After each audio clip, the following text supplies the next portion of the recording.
So Sheldon, you talked a lot about how Obama being elected affected how you look at things, and having that teacher back in high school say that a Black person can never be elected president. And how did that change your teaching? You talk a little bit in the pre-chat about how you were beginning your teaching career when he got elected. So how did that play into how you connected with kids who are Black and brown? That's a good question because when when Obama gets elected, he's the president of the United States, someone that looks like me, and not only that, it's just the whole idea that I could still remember, like this is an experience that I could remember from the 11th grade, Mhm. and how that impacted me.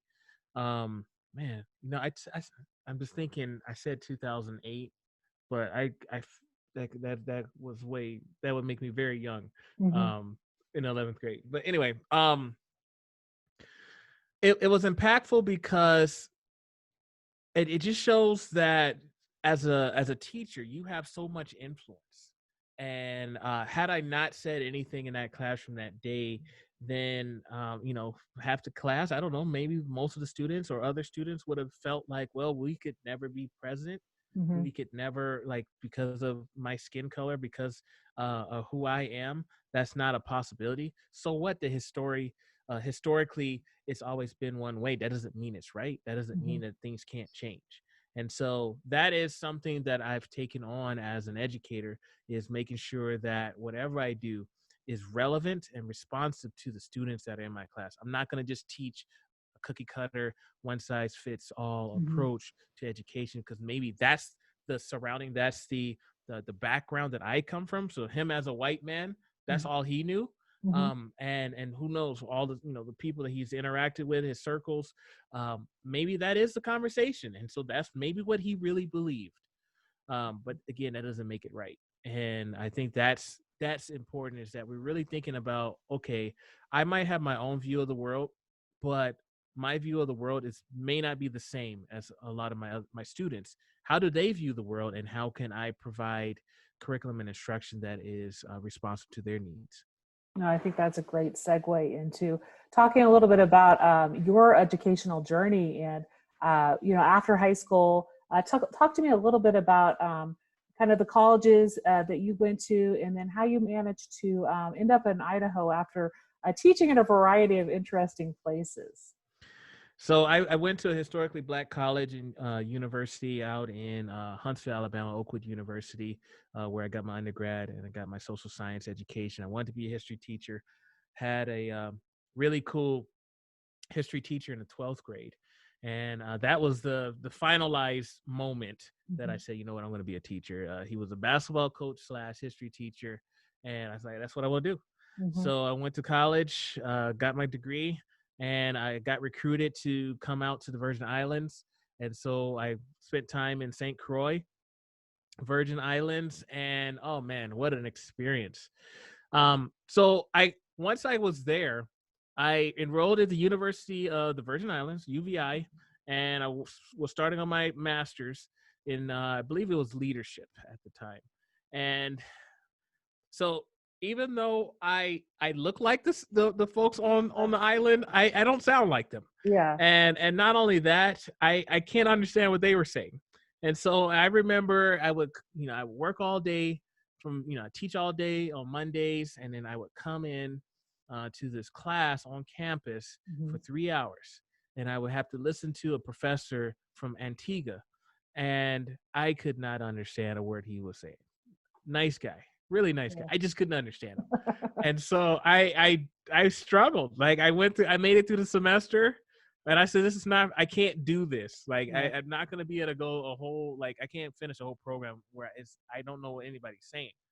And so I switched to online. So I looked for some opportunities, some options that would work for me. I was dead tired by the time I came into class, Mhm. and I couldn't understand what anybody was saying. So I opted to go to Capella University, where I got my master's in leadership. And I guess I was feeling really good about my experience, and I was motivated, because from there, which was helpful when you do online school, because you can move around, like, Mhm. you're not tied to that that location. So I mean, within that time frame, we moved to Florida, and I was teaching there, and I was able to finish up my master's degree. It was right on time because I ended up getting laid off. So I was working at a private school, and I was the first one in, and enrollment went down, so I was the first one out. And they're like, "Sheldon, I'm sorry, we just don't have the enrollment, so we got to let you go." But it was okay because I had at that time I had 4 years worth of teaching, Mhm. and I had my master's in leadership. So I remember looking for teaching jobs, Mhm. and my wife was like, "Sheldon, you just got a master's in leadership. What are you doing? Apply for a principal gig." And I was like, I don't know. I see how they do principals. I don't think that's for me. Mhm. And she was like, "Sheldon, you can do it. Like, why did you get a master's in leadership if you didn't want to be a leader?" So I was Mhm. like, okay, I guess that makes sense. So I opted to just put my name in the hat and look for principal gigs, and I landed on a job in Louisiana, my first school, and 29 years old at the time, Mhm. and was a principal, and that was fun. I enjoyed it, and had a great time. And then not too long after that, I was called to Oregon, and they said, "Hey, we want you to do what you were doing at your other school. This is a larger school, Mhm. and we would love for you to come out and work with our team here." So I moved to Oregon.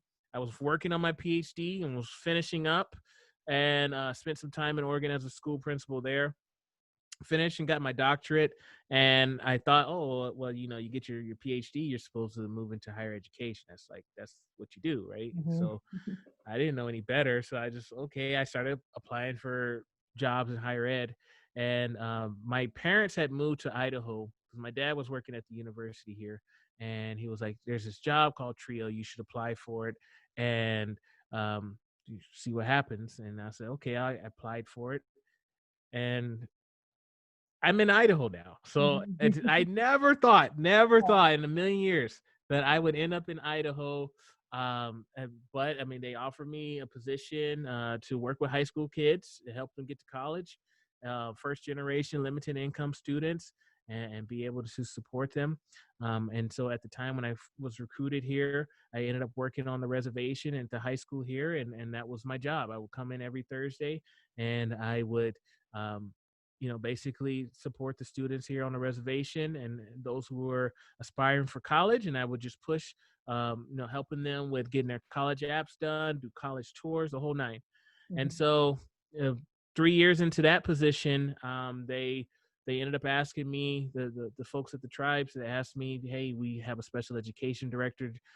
We really, we enjoy you being here, and we know you already, and we love for you to take that job." And so I've been working as a SPED director for the last 2 years now. So I really enjoy what I do.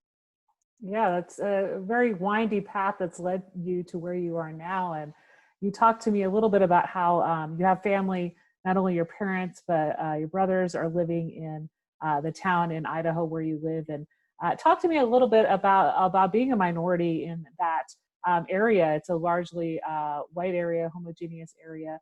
And also, do you experience microaggressions and racism in your town? You know, as a person of color, first of all, as a black man, I represent the 0.8% of black folks here in this entire state. And, you know, that was initially challenging. Even when I was in Oregon, I mean, Oregon's pretty white as well. Hmm. And one of the things that we didn't consider when we moved to Oregon in the first place was, what do you do when you need help? Like when you get into like who do you call? Who do you trust? And so when we moved to Idaho, my parents are here. My wife's parents lived with us. My brother ended up moving here. So there's a small group of black folks that we know each other, and we look out for each other. So that has been very helpful. Hmm. Within the city, I would say it's not that bad. I don't experience a lot of racism. I mean, you see stuff, but I grew up in Texas. Texas is pretty blatant. Like Hmm. like folks don't like you. You know where not to go. You know where not what places not to go. You just learn that as you grow up. But here it's a little bit more subtle. There is a very strong religious um, affinity here. So So there, that piece, the Christianity part Mhm. is helpful, I think, with the way folks look at or view or respect people that are different, people of color. And so overall, I don't experience a lot of racism. I can't. I don't have a lot of stories to tell from living in Idaho. I actually like it here. I mean, we've moved around throughout our careers. Like we've been in places for 2 years here. Maybe we moved to another state for a year or two. We just bought a house. We're planning to be here. Mhm. Um, I do experience microaggressions. I think that is the one thing. I think people have the best intentions. They just, because maybe limited knowledge, stereotypes, or experience, Mhm. they assume certain things or they prejudge. And so I do experience microaggressions. Most of them are kind of the same type of thing. So I have my, my canned responses. Sometimes I get called, people will say, oh, you look like this person or you look like that person. Mhm. Mhm. I remember being at a high school and the librarian was like, oh, he looks just like Ben Carson. And she was trying to tell a student that I look like Ben Carson. And I'm like, I'm just, Oh, you look nothing like. and the kid, you could see the student was clearly uncomfortable. Like she was Yeah. like, you should saw her face. She was like in shock, like, oh, I can't believe this Yeah. teacher is doing this right now. And I'm watching them like, and she's talking so loud, right? And so I'm just sitting there watching, and she's like, yeah, he looks just like Ben Carson. Doesn't he look like Ben Carson? So I just finally said, we don't all look alike. Mhm. And she smiled, but it was like an uncomfortable smile. I'm like, we don't all look alike. Yeah. And she's like, oh, no, I'm just playing. We just watched Gifted Hands. And so it's okay. I'm like, no, it's not okay. We don't all look alike. Yeah. I was like, what if I said you look like Barbara Bush? Mhm. Because you look like Barbara Bush to me. Mhm. How would that make you feel?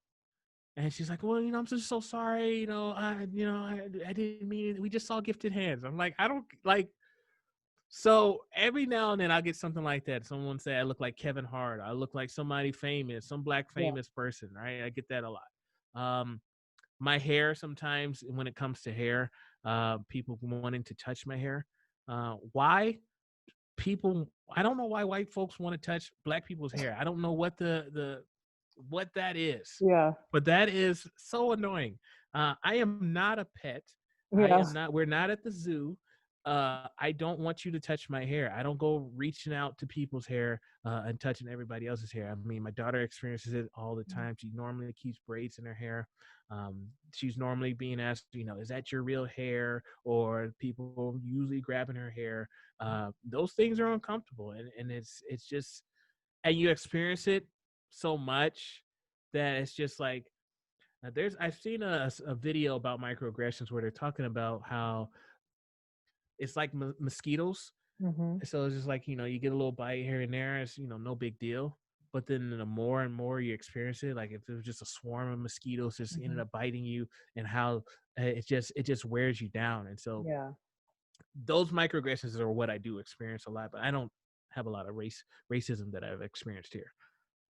That's interesting how you use that analogy with the mosquitoes, and how you turn that the table on that librarian about, like, yeah, you look like Barbara Bush. So, I mean, that's a way to look at it. Like, if you want to just bunch all the famous black people and say, black Hmm. person looks like that, and the lady will probably be thinking, well, I don't look anything like Barbara Bush. So it's the same. Like, I get yeah. mistaken for being a football player, right? So that's the other one, right? So that's whenever I'm on campus at the university, folks think I must be a running back or something for the team. Like, you wouldn't be here unless you're on the team, and I'm like, I'm not an athlete. I mean, yes, I do like to play football. Yes, I do like to play basketball, but I'm not on the team. I'm not a player, just like you probably like to play. So when I remember having an experience where I went somewhere and someone told me, you look like you play football. And I was like, I've played in seventh grade. I Hmm. played football in the seventh grade. No, no, no. You look like you play for the university here. And I was like,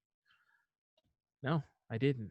Hmm. And he just kept going, no, you got to be like a running back. I know you are. I'm like, no, I'm not. And I was like, you know what? You look like you golf. Or you swim. You Yeah. probably swim, Yeah. don't you? Yeah, you were Exactly. probably a swimmer. No, well, I just swim before. No, no, no. You look like you swam before. You must have been in a swimming team. You must have been on a golf team. Yeah. You played tennis, didn't you? right? Don't stereotype me because I Mhm. have a certain body type and I look a certain way. Yeah. Doesn't mean that I'm on the team.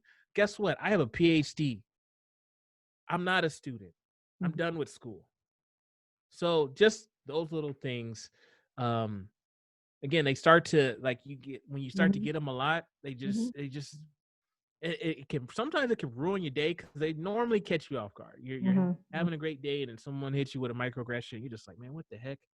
Like, Yeah. really? I was having a great day. Now I got to deal with this right now. And And you're I always pointing just it. try to flip it back on people and Mhm. try to call them out without having to necessarily call them out. So I'm like, okay, you're clearly stereotyping me, so I'm going to stereotype you back. Yeah. Yeah. No, I think that's really interesting. Given I live in an area that's similar to yours in a suburb of Denver and largely white population, and teaching kids at the schools when you have very little black and brown students, like how do you teach those kids that aren't aware of how they're using microaggressions, maybe in clumping everybody into one, or stereotyping as well. And I think that's something that sometimes educators do as well. If they're, a white teacher teaching in a largely minority area, right? That sometimes, they might say something that they don't know could come out wrong. And we've been thinking a lot about that as educators in the past couple months. And um, I think that's just something we need to really be aware of. Something we mentioned in the pre-chat is what can myself and others as white educators do when we see those microaggressions come up, and when students that are a lot of them are younger, middle school age or elementary school age, and they use the N word because they're hearing it in music, and they don't really know the context of the N word. So what can we do to help them avoid unintentional racism? So are you saying a white student using the N word? Yes, a lot of the time, you'll get those coming up, but even sometimes from the Black students who not necessarily don't know the history of it, and how can they're just using it in maybe just in casual conversation because of the music that they're hearing. So full disclosure, I grew up using the N word all the time. Mhm, It's mhm, just part of my community. That's what we used to do all the time. And it wasn't until I think I was older, and I had an older mhm, black man say, why are you saying that? Because I mhm, think I called him one. It's like, yo, okay. what's up? And he's like, don't call me that. It's like, nah, man, what are you talking about? And he Mhm, sat me down. And it's like, do you understand his history behind this mhm, word? And there was always this argument where, well, I'm not putting an ER on it. I'm putting an yeah. A on it, Mhm, and that makes it different. yeah. It's like, no, it comes from the same place. You can't own something that you never had ownership over, right? What Yeah. is the idea of we're taking this word back? So I don't use it. I don't use it anymore. I used to, like I said, I grew up using it all the time, and when I became an adult, a little, I stopped using the word. That doesn't mean I don't listen to rap music, but I stopped using the word. I don't use it. I'm not one of those individuals who will say, I don't want you, I'm not going to tell someone don't use the word because Mhm, there's a lot of people within the black community that are totally comfortable with using it. I just don't use it. mhm, And if someone calls me that, I say, please do not call me that. I prefer either call me by my name or a black person or whatever. But I would prefer you not to use that word towards me. Um, so when we're in the hallways, if we're in school, if we're in a classroom and we hear black kids using that word, um, I just personally, I don't tell people not to use it. Honestly, I don't tell black kids not to use it because I know it makes a lot of people uncomfortable because, oh no, they're mhm, saying this word. I don't tell them not to. Um, I just don't want them to call me that, and I don't want to mhm, hear someone else who's not black say it. mhm, But I feel like if that's part of the culture, if that is part of what they do, that's what they do. Maybe I might have a conversation about them, but I'm not gonna sit there and say spend my time and say don't use that word because the reality is they may just not use it around me. mhm, That doesn't mean that they're gonna stop using the word. So that's that's what I would how I would respond to that. If again, now if we're talking about a person who's not black Hmm. and they're utilizing that word, which I've experienced that a few times in a few of my positions, then that's a different conversation that we need to Yeah. have. I've heard it on the reservation. I've heard the N word, and I said, listen, you know, I don't want to hear that word. Hmm. Um, there's a lot of pain and oppression in history, and think about some of the words that are referred to you and your community. And I would prefer you not to use that word, just like I'm not going to use those words that are used against, those racial slurs that are used against your community. Hmm. If it's a white person, that's a different conversation that we need to Yeah. have. And I've had conversations about that where I've heard a white person use the word, and then they'll say, "Well, I wasn't using it in a negative way. It was a term of endearment." I said, "Well, how can you not use that Yeah. word in a negative way? That's doesn't even make sense to me. Uh-huh. Um, that's not a compliment. So Hmm. please don't use that word." But again, at the end of the day, that person has to choose not to use that word, Yeah. right? That person, it's on them. Um, like the man that I was telling you about, where I said, I'm going to stop using it. When he sat me down, I could have rebelled and I could say, man, I don't want to hear this old timer guy telling me this stuff. Like, I don't need to hear this. But at the same time, I chose, you know what, he's right. I shouldn't be using this word. This is not a word that just because I put an A at the end, it doesn't change the meaning Hmm. or the history behind it.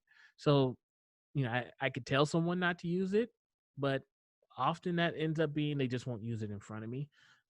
Or they may actually take the time to stop using the word, but I can't control that. Yeah, no, I like hearing your perspective on that, and just kind of how you would deal with it as a black male. And I've worked with students, and both students of color and white students who've used it against other kids, and I've kind of taken the same approach, right? And use that as an educational moment, but also know that it is used a lot in the black community, right, amongst youngsters. But definitely, a white person saying that, yeah, that's going to get them in a That's a lot. different conversation. Yeah, That's yeah, definitely a different conversation. yeah. And I think now a lot of our youngsters are just learning to be able to stand up against the issues of discrimination more with increase in the Black Lives Matter movement. And we talked a lot about how can we educate our children to be more allies um, in the Black Lives Matter movement, and also when we're talking about teaching Black history. As educators, we're not going to just teach Black history in February, and we're not just going to teach those same figures that Martin Luther King, right, Rosa Parks. There's a lot more figures in history. So how can we both teach our youngsters to become more allies, but also educators, embed Black history into all areas of our curriculum? Yeah, I mean, it's interesting about Black Lives Matter. I'll touch on that one Mhm. first because back in, was it 2012, I believe, is when they were formed in response to Trayvon Martin and George Zimmerman um, being I don't know, is it acquitted, or I'm sure what the term is, but he didn't face any penalties, I guess, Mhm. for murdering Trayvon Martin. And so at the time, Black Lives Matter was not acceptable. It Yeah, wasn't. It wasn't. There was All Lives Matter. There was Blue Lives Matter. This is, there was so much pushback, and it wasn't until George Floyd and COVID. I think a mixture between COVID, people at home yeah, can't go to malls. Um, so now you're glued to your social media devices, your TVs, and between that and George Floyd, because people, I mean, black people have been getting killed by mhm, police brutality. That's been happening. I mean, we could name all kind of different instances where this has happened, but it wasn't until George Floyd where, okay, oh, well, maybe black lives do actually matter. mhm, And so now it's acceptable. mhm, It's people are on board. People are saying, well, yeah, I guess I don't know why we were fighting it, and but mhm. for some reason, Black lives do matter, which is good. I'm glad to hear that Black lives matter. I do worry about 6 months from now. Yeah. maybe even a year from now, will Black lives still matter? Um, and honestly, when we think about history, saying it is not the same as uh, taking action. Hmm. So sometimes I interact with folks that will say, well, you know what? Uh, I am not personally, I'm not a police officer, or you know what? I'm not wearing a hood Hmm. and burning crosses, so I'm good, right? But I'm like, okay, but so just because you're not blatantly Yeah. racist, doesn't mean that you aren't part of the situation here. What are you doing, or what would you do if you were to see discrimination take place? Hmm. What would you do if you saw racism take place? Would you just pull out your camera phone, or would you just walk away, or would you just say, "See, that's so wrong. I can't believe that this is happening still in 2020," or would you step in? Would you step in and help that individual who's experiencing this? That's the question, because we could say Black Lives Matter, and we could say that all we love all folks, and colors of the world and all that. We could say all that stuff, but when the situation is happening, when we see something, or if I'm in a situation where I'm a white person, I'm with my white friends, and they're talking about a Black person in a negative light, and maybe they are using the N-word, or they're talking about a Latinx person in a negative light, and they are using a racial slur towards any particular group of person, would they say stop, Hmm. or would they laugh at the jokes, or would they think, oh, this I didn't say it, but it was funny, I ain't gonna lie, it was funny. So what is your role in all of this? And I think that's one piece to kind of touch on. The next part of your question is, Yeah. what can we teach our students?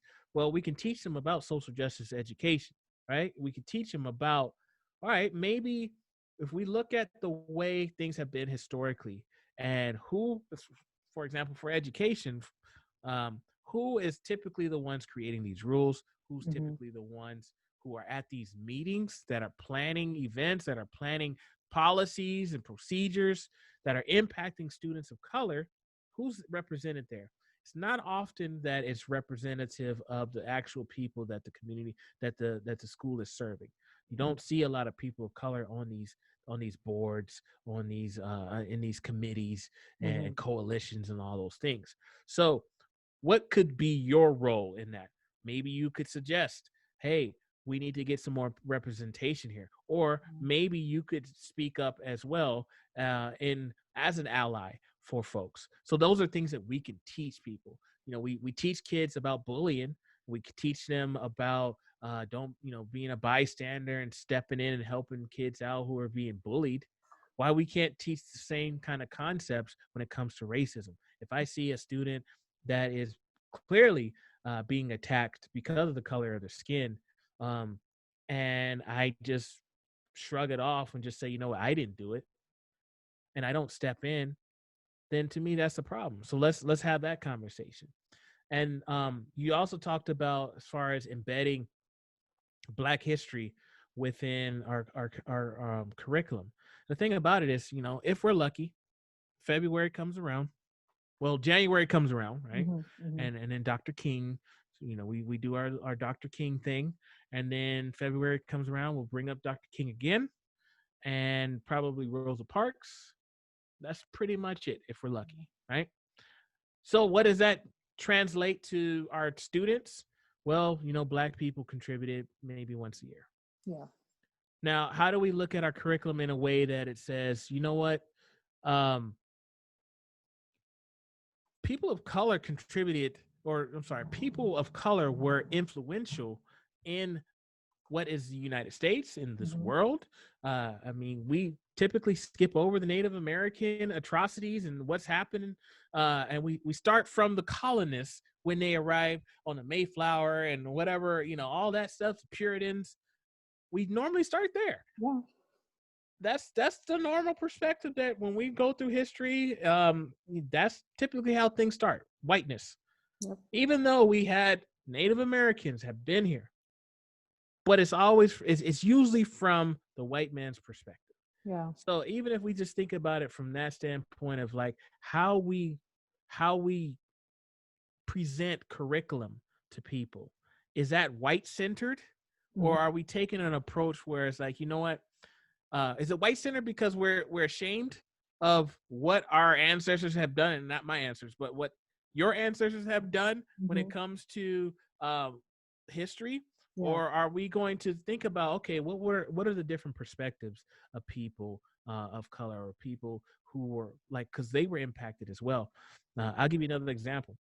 You know, one of the things that I always struggled with as a history teacher myself was the whole idea of the Great Depression.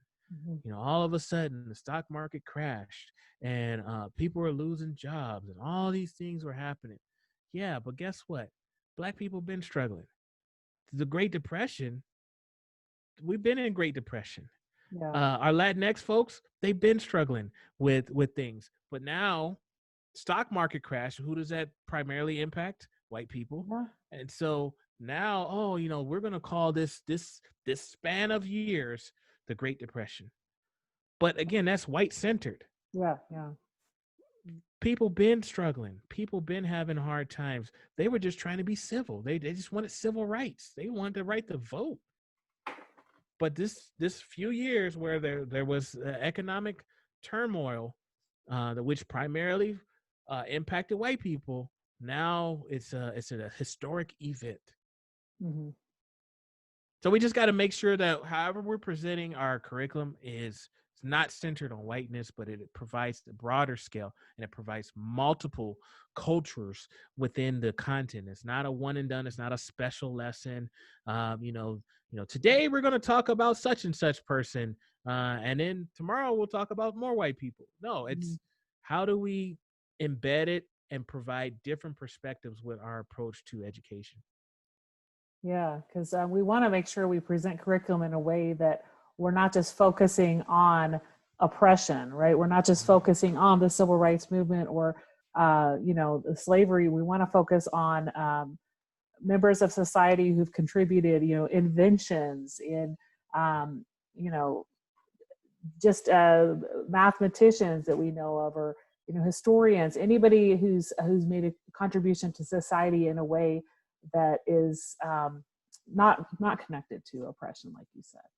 Yeah.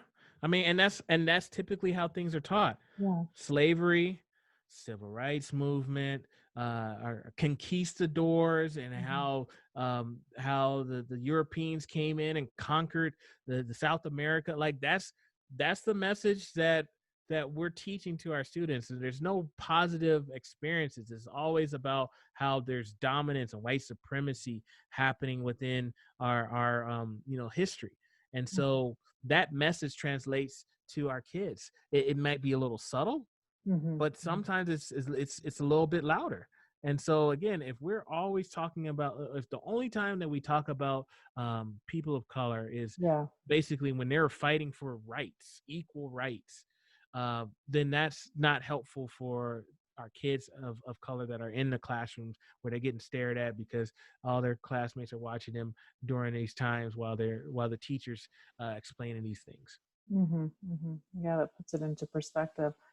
Tell me a little bit about just in your position, working with students on the Indian reservation, and a little bit about your concerns this upcoming school year related to COVID and potential remote learning situation, and just that equity piece with your students who are, largely free and reduced lunch population.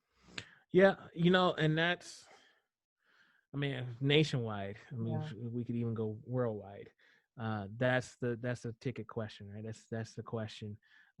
We're actually planning to be open Hmm. at the start of the school year, which is, that's the decision that's being made. I would actually like to see us go online. I worry that it's too soon for any school, not just on the reservation, but just in general. I just worry that it's, I mean, even if we don't have as many, I mean, I'm in Idaho. There's not a lot of cases here in Idaho, but Hmm. there are cases. Yeah. And sending, bringing kids to school could increase those cases. And so I would love to see us do online, but I understand that kind of how we have things set up on the reservation was made it very difficult for us to do so. And so we opted to do packets when we closed down in March. However, I think it would be nice to try to see if we could find some other options. Um, it we were continuing to provide lunch. A lot of our kids depend on the breakfast and lunch for them, and so I think that went well. It's a lot of work, and there's some great volunteers that help support the families and able to do who were able to do that. But yeah, it's not just a reservation, Dana. I think just overall that is a tough question as far as Mhm. what do we do, because we want to keep our Yeah. kids safe at the end of the day. Yeah, yeah. And I think as the time goes on this fall semester, we'll be hearing success stories from different districts and how they're managing either the in-person, hybrid, or remote learning, because a lot of it was just on the fly in the spring. But I think we'll be learning from each other, and I just hope that we're able to bridge some of those concerns with those populations of high, free, and reduced lunch. And that that's one of my big concerns too, is that they're missing a lot of instruction, or they're not able to have those resources to the internet. So I hope this will be a big wake up call for the education state of education in the US, and what needs to be done. So out of everything we discussed today on the podcast, what's one thing in particular you want listeners to remember? I think one thing, if you've noticed, kind of the overarching theme throughout this conversation today was just, sometimes we just have to look at things from a different perspective. Yeah. You know, where I was raised one place, that doesn't mean that that's how the world is for Mm-hmm. everyone. I think often our circles, our family background, the neighborhoods that we grew up in, the way we speak, the way we interact, cultural Yeah. norms, um, heavily influence the way that we lead our classrooms, how we Mm-hmm. lead our schools. But if we could just really sit back and think about, what does a student of my classroom, what is their world? What Yeah. what does life look like for them? And take that from an equitable standpoint, as opposed to just instilling what we believe and what we think is right. I think that's is a great step to start when you're going on a journey towards equity. I mean, we just have to be able to look at things from different perspectives. Yeah, I think that's a great point to end on. Look at things from different perspectives. Yeah, not only be concentrated on your own little world, but try to see where that student's coming from. So, how can people find you online and connect with you? You can connect with me at Sheldon Eakins. That's Eakins on Twitter. I'm also on Instagram. You can also find my podcast, Leading Equity. And then also my website is leadingequitycenter.com. Well, thank you so much for being on the Out of the Trenches podcast. It was great talking to you today. Thanks for having me.